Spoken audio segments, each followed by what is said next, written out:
میں تیرے ایسے پیرنٹس کا کیا پتوں، تجھے سبحان ربی العظیم کا ترجمہ نہیں پتا، تجھے پتا نہیں ہے کہ قل هو اللہ احد کسے کہتے ہیں، اور ہمارے پارلیمنٹ کے اندر بیٹھے ہوئے دیکھتے نہیں ہیں قرآن مجید کی ایک آیت پڑھنا نہیں آتی، سورۃ اخلاص پڑھنا نہیں آتی، کلمے کا مطلب پتا نہیں ہے، کلمہ کیا کہتے ہیں، کلمہ کیا تقاضا کرتا ہے۔ یاد رکھیں کلمہ بنیاد ہے، کلمہ اساس ہے، دین کی بنیاد ہے، جو اس کے مطابق پوری طرح زندگی بسر کرتے مساجد کی حفاظت کو اپنا ہل جان بنا لیتے۔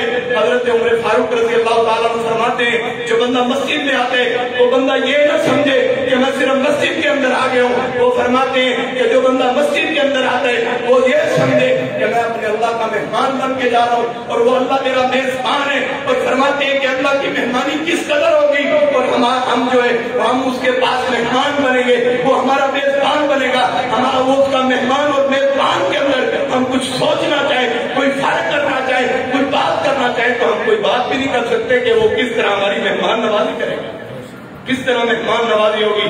جنت کے اندر مہمان نوازی بڑی عظیم چیز ہے، جنتی لوگوں کو جنت دے دی جائے گی۔ سورۃ یونس اللہ تعالیٰ نے فرمائے جنتی لوگوں کو جنت دے دی جائے گی، جنت الاٹ کر دی جائے گی، اور میرے بھائی ان کو رسول اللہ صلی اللہ علیہ وسلم کا ساتھ حاصل ہو جائے گا، انہیں حضرت ابوبکر عمر کا ساتھ حاصل ہو جائے گا، انہیں انبیاء کا ساتھ حاصل ہو جائے گا، جنت کی ہر نعمت اللہ تعالیٰ ان کو عطا فرما دیں گے۔ اور فرمایا آگے جا کے اللہ تعالیٰ نے فرمایا اللہ تعالیٰ نے ان سے وعدہ کیے جو اللہ تعالیٰ نے تمہیں دینے، فرمایا وہ وعدہ کیے یہ جنتی لوگ کہیں گے اللہ ہر نعمت مل گئی ہے، کھانے کو ہر چیز موجود ہے، اللہ ہر نعمت تم نے دے دیے، سب سے بڑی بات ہے کہ تم نے محمد رسول اللہ صلی اللہ علیہ وسلم کا ہمسایہ بنا دیے، ان کے گھر کے ساتھ ہمارا گھر بنا دیے، اس سے بھی بڑی کوئی اعلیٰ اور شرف والی بات ہو سکتی ہے۔ اللہ فرمائیں گے نہیں ابھی ایک وعدہ باقی ہے، فرمایا وہ وعدہ کیا ہے، اللہ تعالیٰ تمام لوگوں کو جمع کریں گے اور فرمائیں گے وہ وعدہ یہ تھا کہ میں اپنا دیدار اپنے نیک بندوں کو کرواؤں گا، اور اللہ تعالیٰ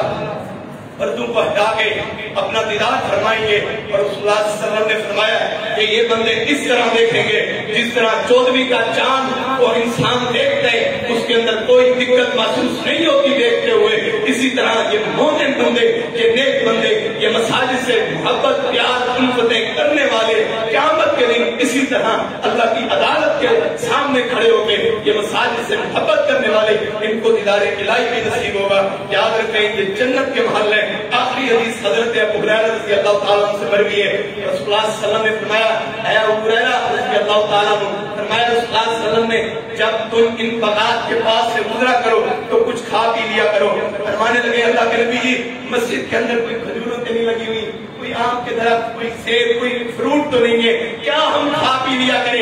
یہاں پہ تو کوئی چیز بھی موجود نہیں ہے، کیا کھایا کریں؟ فرمایا کہ دنیا کے اندر اللہ کے گھر ہے اور یہاں پہ آنا ان کے اندر کھانے سے یہ ہے کہ یہاں پہ آ کے 2 رکعت صلاۃ الحاجہ پڑھے، یہاں پہ آ کے صلاۃ التوبہ آتے پڑھے، نماز 5 گانا اپنے اوپر لازم کر لیں، نماز کو لازم کریں گے، سستیاں اور پانیاں جو ہوئی اس کو چھوڑ کے مساجد کی پاک دامنی کا، مساجد کے تحفظ کا خیال رکھیں، ان کی عزت کا تحفظ کرنا سیکھ گئے، اور مساجد کے اندر کھانے پینے سے یہ مراد ہے کہ آ کے یہاں پہ اللہ سے آ کے عبادت کر کے اللہ سے مانگ کے اللہ کو راضی کر کے اپنے طریقوں کو، اپنے طور طریقوں کو سدھار کے آئے، مصلی بچھا لیں، اپنے گھر کے اندر مسجد بنا لیں۔ رسول اللہ صلی اللہ علیہ وسلم کی صاحب دعوت کیا کرتے تھے، اور دعوت کرنے کا مقصد کیا ہوتا تھا؟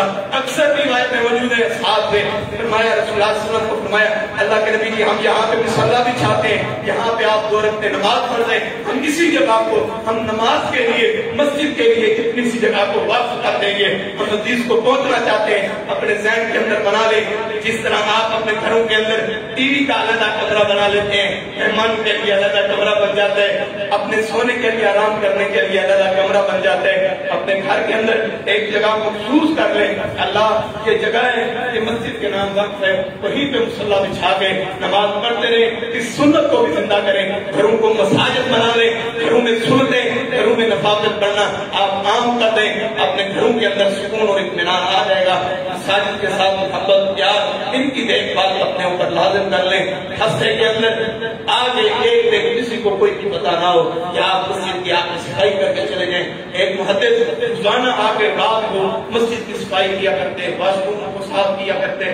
تو مسجد کا امام وہ پریشان ہو گیا کہ یہاں پہ کون بندہ آتا ہے جو یہاں پہ روزانہ آ کے صفائی کر کے چلا جاتا ہے. اس نے ایک دن پلان بنایا کہ رات ساری سو کر دیکھتا ہوں کون بندہ ہے جو مساجد سے محبت اتنی زیادہ کرتا ہے کہ آج تک کسی کو پتہ نہیں لگا کہ یہ مسجد صاف ہو جاتی ہے, واش روم صاف ہو جاتے ہیں, سقاوے صاف ہو جاتے ہیں, مسجد صاف ہو جاتی ہے. جب یہ بندہ محدث بندہ, اللہ کا ولی اور پیارا بندہ, جب یہ مسجد کے اندر واش روم کو صاف کرتا ہوا باہر نکلے, یہ امام باہر کھڑا ہوا ہے اور کہتا ہے کہ آپ مسجد کے تحفظ کے لیے روزانہ صفائی کرتے ہیں. اس نے ہاتھ جوڑ لیے اور کہتا ہے کہ یہ میں اللہ کا واسطہ دیتا ہوں کہ میں نے نیکی اپنے اللہ کے درمیان رکھی تھی. میں نے یہ کہا تھا کہ اللہ یہ میں نیکی کر رہا ہوں کہ کسی کو پتہ نہ لگنا چاہیے. اللہ آج اس کو پتہ لگے اور میں تجھے یہ اللہ کا واسطہ دیتا ہوں, اگر کسی کو بھی بیان کرے تو میرے نام کے واسطے سے بیان نہ کرنا. کسی کتاب کے اندر تحریر کی صورت کے اندر لکھے تو میرا نام لے کے بیان نہ کرنا. کہیں ایسے نہ ہو کہ میری اتنی اللہ کے راستے کے اندر خدمت کی ہوئی بیکار اور ضائع کر جائے ہے. اس لیے اس محبت محدث کا نام آج تک وہ پوشیدہ ہے. وقت یہ بڑی کوشش کی ہے تلاش کرنے کی, نہیں مل سکا. ایسی محبت اپنے اوپر لازم کر لیں. زمینوں پہ پانی لگانے کے لیے آپ راتوں کو جا سکتے ہیں کہ مساجد کی صفائی کرنے کے لیے نہیں جا سکتے. اپنے ہفتے کے اندر اپنا شیڈول مقرر کریں کہ مسجد کی صفائی میں نے کرنی ہے. لڑائیاں ہوں مسجد کے اندر مقابلے ہوں اس بات سے, مسجد کے اندر یہ اپنے اندر مقابلہ جستجو ہو کہ وہ کہے کہ میں مسجد کو صاف کروں, وہ کہے کہ میں کروں. پھر ترتیب اور باری مقرر کر دی جائے کہ ہر بندہ روزانہ آ کے مسجد کی صفائی کرے گا. یقین جانیے اسلام کا بول بالا ہو جائے گا, مسجد آباد ہو جائے گی. اللہ آپ کی روزیوں کے اندر, مال جان کے اندر اللہ برکتیں فرما دے گا. اللہ سے دعا ہے کہ یہ جو مسجد جس نے تعمیر کی, جنہوں نے اس کے لیے تھوڑی بہت زیادہ محنت کوشش کی, اور جو لوگ اس کے افتتاح کے موقع کے اوپر آئے ہیں بڑے خوش نصیب لوگ ہیں. اللہ کے گھر کے افتتاح کے موقع کے لیے ہیں, کوئی دکانوں کے افتتاح کے لیے جاتا ہے, کوئی بینکوں کے افتتاح کے لیے جاتا ہے. خوش نصیب ہے بندے جو اللہ کے گھر کے افتتاح کے لیے آئے ہیں. اللہ ہمارا آنا قبول کرے. اللہ تعالیٰ ہمیں اس مسجد کو آباد کرنے کی اور اس میں محنت کرنے کی اور دوسرے ساتھیوں کو یہاں پہ لانے کی توفیق عطا فرمائے. جو کچھ بیان کیا وہ اپنی مالک کی توفیق کے ساتھ بیان کیا. جو غلطی, جو کوتاہی, جو کمی ہوئی وہ میری وجہ سے ہوئی. اللہ تعالیٰ مجھے بھی معاف فرمائے. اللہ آپ تمام احباب کا آنا قبول و منظور فرمائے اور اللہ تعالیٰ ہم سب کی مغفرت فرمائے. وآخر دعوانا الحمدللہ رب العالمین.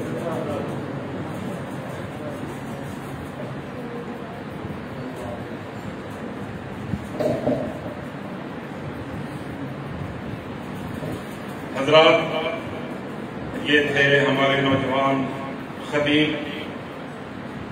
الحمدللہ میں اللہ کا بہت بڑا شکر گزار کرتا ہوں. اللہ کا احسان مند ہوں. اللہ تعالیٰ نے میرے بھائی شیخ محمد یاسین راہی صاحب حافظہ اللہ کی کوششوں سے راہی صاحب عالم بنایا. راہی صاحب نے میرے کام خود کیے. ہمارا رقبہ تقریباً 2-3 کلومیٹر باہر ہوتا تھا. مجھے یاد ہے کہ راہی صاحب نے مجھے مدرسے میں بھیج دیا تو خود اپنے سر پر لکڑیوں کا گٹھڑا بنا کے لایا کرتے تھے. گھر لاتے بھینسوں کا چارہ ایک رسی سے کاٹ کے دوسرے رقبے پہ سر پہ اٹھا کے لے جایا کرتے تھے. اور مجھے انہوں نے ملتان میں داخل کیا. 7 سال میں نے وہاں پہ درس نظامی علوم اسلامیہ کا کورس کیا. اور اللہ کی مہربانی سے آج دیکھیں جام پور جامع محمدیہ کی تقریب ابھی تقریباً 2 ماہ 3 ماہ پہلے ماہ رمضان سے کچھ دیر پہلے ہوئی ہے. اس میں الحمدللہ تقریباً 54 بچے جن کو حافظ قرآن پڑھنے کی ڈگری حاصل کی ہے, جنہوں نے, اللہ کی قسم ہے, حافظ قرآن پڑھنے کی ڈگری دنیا کی تمام ڈگریوں سے افضل و اعلیٰ ہے.